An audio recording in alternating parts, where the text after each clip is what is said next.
السلام علیکم ورحمۃ اللہ وبرکاتہ۔ رمضان کا مہینہ، دعاؤں کا مہینہ، دعاؤں کی قبولیت کا مہینہ۔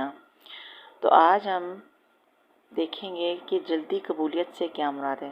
یوں تو دعا ہر وقت، ہر حالت میں، ہر جگہ اور ہر بندے کی قبول ہو جاتی ہے، مگر احادیث مبارکہ میں کچھ مخصوص حالات، اوقات، جگہوں اور لوگوں کے بارے میں خاص طور پر کہا ہے کہ یہاں دعائیں خاص طور پر جلدی قبول کی جاتی ہیں، اور وجہ ان جگہوں، ان احوال، ان لوگوں اور ان کلمات کی وہ عظمت ہے جو اللہ تعالیٰ نے انہیں عطا فرمائی ہے۔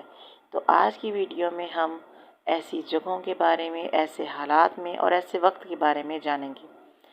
اللہ نے اپنے دربار میں جلدی سے عرضیاں منظور کروانے کے لیے کچھ خصوصی دروازے بھی بنائے ہیں ہمارے لیے۔ ہمارا کام ان دروازوں کو پہچاننا اور فائدہ اٹھانا ہے۔ مخصوص اوقات کا دروازہ، ان اوقات کا بیان جن میں دعائیں خاص طور پر جلدی قبول ہوتی ہیں۔ شب قدر، عرفہ کا پورا دن، رمضان المبارک کا پورا مہینہ اور شب جمعہ یعنی جمعرات اور جمعہ کی درمیانی شب۔ یہ وہ مختلف اوقات ہیں کہ جس میں اگر ہم دعا مانگیں گے تو انشاءاللہ دعا کی قبولیت زیادہ جلدی اثر کرے گی۔ اور ان اوقات کا بیان جن میں دعائیں خاص طور پر جلدی قبول ہوتی ہیں، ان میں جمعہ کا پورا دن، بدھ کے دن ظہر سے عصر کے درمیان کا وقت، رجب کی چاند رات، شعبان کی چاند رات، عید الفطر کی رات، عید الاضحیٰ کی رات اور شب برات۔ ہر رات کا پہلا تہائی حصہ اور ہر رات کا دوسرا آدھا حصہ، ہر رات کا آخری تہائی حصہ، ہر رات کے آخری تہائی حصے کا درمیان، ہر رات میں سحری کے وقت۔ ان سب اوقات میں دعا مانگنی چاہیے۔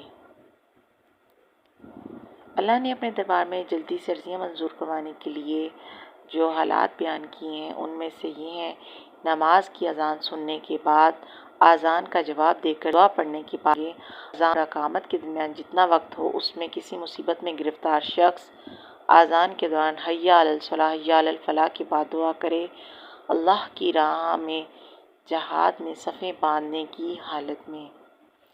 یہ سب وہ حالتیں ہیں جس میں ہمیں زیادہ سے زیادہ کوشش کرنی چاہیے کہ ہم اس میں دعا مانگیں، کیونکہ اس میں دعا کی قبولیت جو ہے وہ زیادہ جلدی اثر کرتی ہے، دعا کی قبول ہونے کا زیادہ امکان ہے۔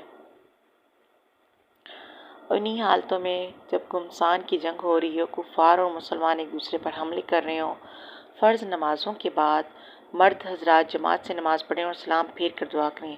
نماز میں سجدہ کے اندر جو قرآن و احادیث میں آئی ہو، بس وہ دعا۔ تلاوت قرآن مجید کے بعد، ختم قرآن کے بعد، خاص طور پر چاہے خود ختم کیا ہو یا کسی اور نہ کیا ہو، خاص طور پر خود قرآن ختم کرنے والے کی دعا قبول ہوتی ہے۔ زمزم پینے کی حالت میں مرنے والے کی جان کنی کی حالت میں مرنے والا بھی دعا کرے اور حاضرین بھی۔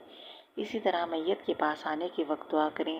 جب مرغا اذان دے، مسلمانوں کے دینی اجتماعات میں بھلے سب کے ساتھ مل کر کرے یا اکیلے میں، ذکر کی مجلسوں میں، خواہ ذکر اللہ کا حلقہ ہو یا درس قرآن کا، چاہے واعظ و نصیحت کا حلقہ ہو، میت کی آنکھیں بند کرنے کے وقت۔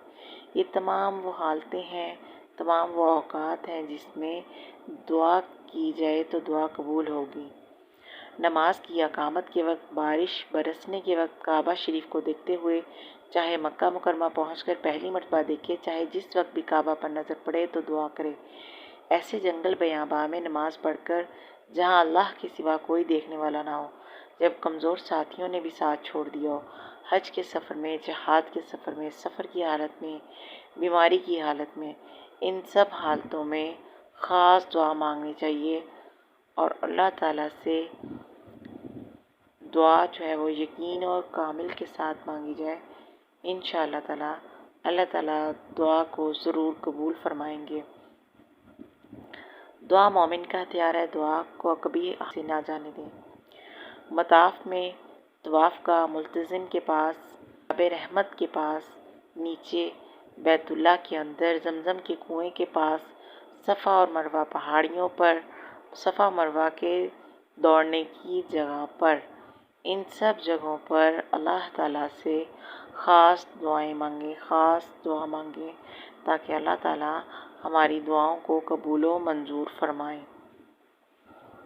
مقام ابراہیم کے پیچھے میدان عرفات میں حج کے دوران جب وقوف کرتے ہیں، مزدلفہ میں، منی میں اور تینوں جمرات کے پاس، روضہ اقدس صلی اللہ علیہ وآلہ وسلم کے پاس، یہ سب مخصوص جگہیں ہیں جہاں دعائیں خاص طور پر قبول ہوتی ہیں۔